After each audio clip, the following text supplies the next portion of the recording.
মালিককে প্রশ্ন করলেন, চাচা গো আমি মানছি হাবিব ইবনে মালিক এইগুলো মক্কা থেকে আপনার জন্য পাঠিয়েছে, এটা আমিও মানছি, তবে উট যদি নিজে সাক্ষী দেয় তাহলে আপনি মানবেন নি? কথা বলেন না। উট যদি নিজের মুখে সাক্ষী দেয় তাহলে আপনি মানবেন নি? এরপরে আবু জাহেল কইলেন না মানতে যাব, মনে যদি কই না মানতাম না তাহলে তো সব দিয়ে মিল্লা ধরবো, পক্ষেরটিও ধরবো বিপক্ষটিও ধরবো। কথা কয় না কা? শেষ পর্যন্ত মানতে বাধ্য হয়েছে। এরপরে আল্লাহর পয়গম্বর উটগুলাকে ডাকতে বললেন, উট রে জবান কইলা বলো রে ঈমান কার জন্য হাবিব ইবনে মালিক পাঠিয়েছেন। এবং উট তার জবান কইলা গেল, উট জবান খোলা মাত্র আমার রাসূলকে প্রাণ ভরিয়া সালাম দিলেন। সালাম দিয়া আমার নবীর সামনে কালেমা পড়লেন, লা ইলাহা ইল্লাল্লাহ মুহাম্মাদুর রাসূলুল্লাহ। মাত্র কালেমা পড়লেন, কালেমা পড়লেই মক্কাবাসীদেরকে জানায় দিলেন, ও মক্কাবাসীরা আমাদের পিঠের মধ্যে যে মাল তোমরা দেখতেছো এই মাল জনাবে মুহাম্মাদুর রাসূলুল্লাহর জন্য হাবিব ইবনে মালিক পাঠিয়েছে। জিতলো কেডা? আমার নবী না? এভাবে যখন তারা আক্রমণ আর টর্চারি উল্টা পাল্টা করে যখন আমার রাসূল আটকাইতে পারলো না, শেষ পর্যন্ত তারা আরো গভীর ষড়যন্ত্র করলো। তারা মক্কার জমিন থেকে নজর ইবনে হারিস, উকবা ইবনে আবি মুআইতকে একটা দল বানায়া কাফেলা বানায়া মদিনায় পাঠায় দিলেন। মদিনায় বড় বড় আলেমরা আছে, তাওরাতের আলেম, জাবুরের আলেম, ইনজিলের আলেম, যেই মাত্র মদিনার মধ্যে পাঠাইলেন, মদিনার মধ্যে তারা গিয়া আলেমদেরকে জিজ্ঞাসা করলেন, আমাদের মক্কা নগরীর মধ্যে মুহাম্মদ নামক একটা যুবক আছে, সে তার নিজেকে নবী দাবি করে, এই ব্যাপারে কি তোমরা কোনো কিছু তোমাদের কিতাবে পাইছো কিনা? এমন সময় তাওরাত, জাবুর, ইনজিলের আলেমরা জানায় দিল, মুহাম্মদকে তিনটা প্রশ্ন করবা, ওই তিনটা প্রশ্ন যদি মুহাম্মদ উত্তর দিতে পারে তাহলে তোমরা দেরি করবা না, সঙ্গে সঙ্গে কালেমা পড়ে মুসলমান হয়ে যাইবা। আর মুহাম্মদ যদি তিন প্রশ্নের জবাব না দিতে পারে, তোমাদের মনের জন্য চাই এমনি তোমরা মুহাম্মদকে আঘাত করবা, এতে আমাদের আর কোনো বাধা থাকবে না।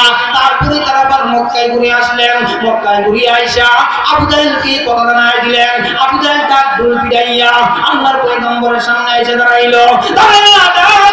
মুহাম্মদ, তুমি যে নিজের সত্য রাসূল দাবি করো, তিনটা প্রশ্ন তোমার কাছে করব, ওই তিন প্রশ্নের জবাব যদি তুমি দিতে পারো তাহলে আমরা মনে করব করে নিব তুমি শেষ রাসূল। আর যদি তুমি তিন প্রশ্নের জবাব না দিতে পারো তাহলে তোমার উপর নির্যাতন শুরু হয়ে যাবে। আল্লাহর পয়গম্বর বললেন, আপনারা কি তিন প্রশ্ন করবেন? এবার মক্কার বেঈমানরা কয়, প্রথম নম্বর প্রশ্ন হলো, কোন বাদশা পৃথিবীর পূর্ব থেকে পৃথিবীর উত্তর থেকে দক্ষিণ পর্যন্ত, পূর্ব থেকে পশ্চিম পর্যন্ত সমস্ত পৃথিবী ভ্রমণ করেছেন, এই বাদশার নাম কি? এই বাদশার বর্ণনা দাও। এটা হলো তোমার কাছে এক নাম্বার প্রশ্ন। দুই নাম্বার প্রশ্ন হলো, আসহাবে কাফ কি? এবং কাফে আসহাবে কাফ যে গুহাবাসীর ঘটনা, এই গুহার মধ্যে কতজন লোক ঘুমিয়েছিল আর কত বছর পরে তারা জাগ্রত হয়েছিল, পুরো ঘটনা আমাদের কাছে বর্ণনা করতে হবে। এটা হলো দুই নাম্বার প্রশ্ন। তিন নাম্বার প্রশ্ন হলো, মুহাম্মদ রূহ কি? রূহ কোথা থেকে আসে, আবার কোথায় যায়? রূহের পরিপূর্ণ বর্ণনা দাও। এই তিন প্রশ্নের জবাব যদি তুমি দিতে পারো তাহলে আমরা এখন আর দেরি করব না, সাথে সাথে কালেমা পড়ে মুসলমান হয়ে যাব। রাহমাতুল্লিল আলামিন বইলা দিলেন, তাহলে যাও, আগামীকাল তোমরা আসবা, আমি তোমাদের তিন প্রশ্নের জবাব দিয়ে দিব। কিন্তু আমার মুসলমান ভাইরা, পরের দিন যখন সকালে ওরা আসলো, আল্লাহর নবীর কাছে ওহী নাজিল হয় না। ওহী যখন নাজিল হয় না তখন ওই মক্কার বেঈমানরা কয়, এতদিনে পাইছি গো। আর যেটা কয় না, হ্যাঁ এতদিনে সুযোগে পাইছি। আল্লাহর পয়গম্বরকে তারা যখন বললেন, মুহাম্মদ তিন প্রশ্নের জবাব দিয়ে দেন, আমার নবী মক্কার বেঈমানগুলোরে ডাক দেখো, মহান আল্লাহ তোমার কাছে কোনো ওহী নাযিল করেন নাই। যেই মাত্র এই কথা বললেন, সঙ্গে সঙ্গে মক্কার বেঈমানগুলোরে আমার নবীরে গালি দেয়, আমার নবীর মার নিয়ে গালি দেয়, আমার নবীর বাবার নিয়ে গালি দেয়, আমার নবীর আত্মীয় স্বজনকে নিয়ে গালি দেয়। মায়ের নবী আর কোনো কিছুই বলেন না, মাথাটাকে নিচুর দিকে দিয়ে দাঁড়াইয়া দুইটা চোখের পরে চাইয়া দিয়ে কান্না করে মায়ের কথা মনে করে, বাবার কথা মনে করে আর দুইটা চোখের পানি চাইয়া দিয়া কান্না করতে লাগলেন।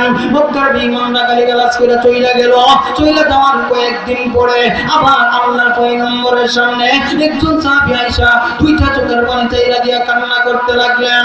মায়ার নবী ডাক দিয়ে বলেন, সাহাবী রে, ও সাহাবী, কিসের কারণে তুমি কান্না করো? সাহাবী বলে না, কোনো কিছুই বলে না। রাহমাতুল লিল আলামিন বললেন, কিসের কারণে কান্দো? এমন সময় সাহাবী বলে, ইয়া রাসূলুল্লাহ, নবী গো, আর তো সইতে পারতেছি না গো নবীজি, কলিজার মধ্যে যেন তীর দ্বারা আঘাত করতেছে বারবার। আমার নবী কয়, কি হয়েছে সাহাবী? সাহাবী বলে, নবী গো,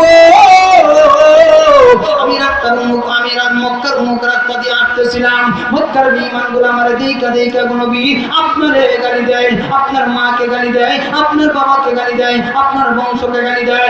নবী গো, আমার যদি কেউ গালি দিত গো, মনের ভিতরে আমি কষ্ট নিতাম না। আমার যদি কেউ আঘাত করতো, মারতো, আমি মনের ভিতরে তো কষ্ট নিতাম না। কিন্তু নবী গো,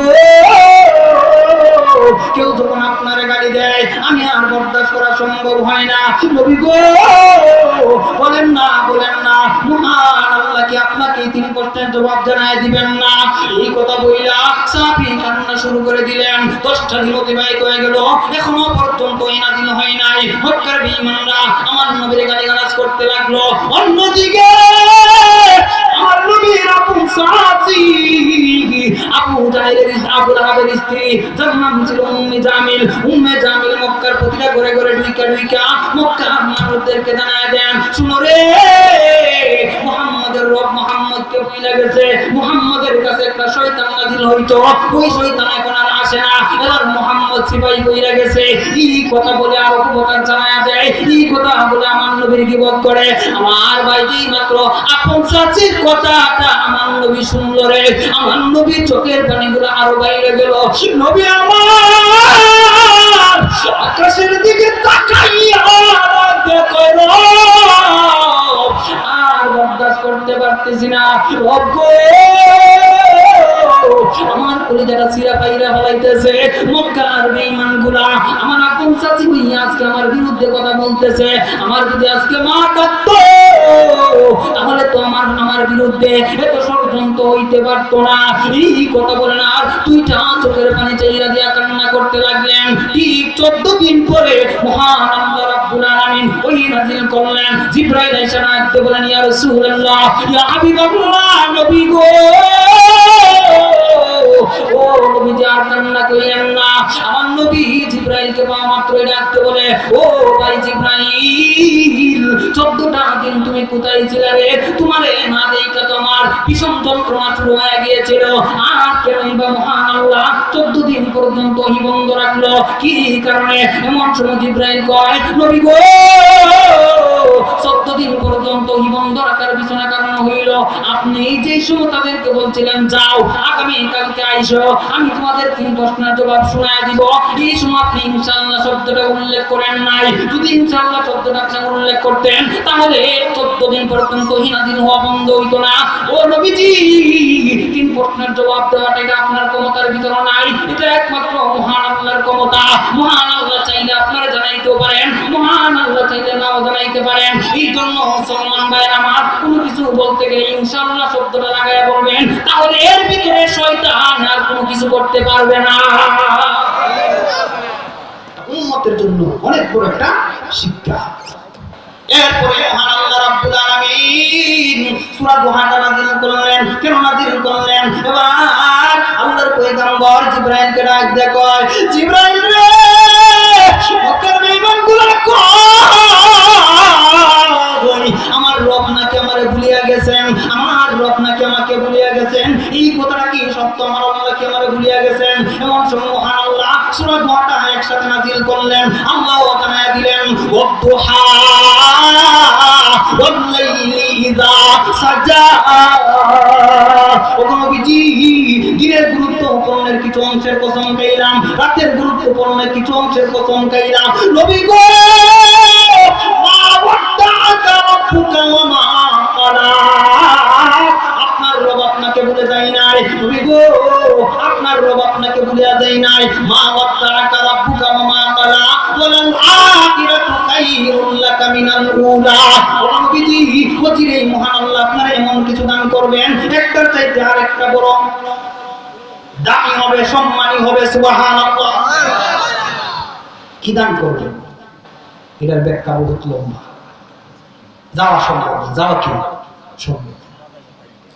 আমি এখানে আসার পরে বাবারা কি বলতেন, আমার একটা ভাই একটা গজল গাইছিল, বাবা তুমি কেমন আছো ছোট্ট মাটির উপরে।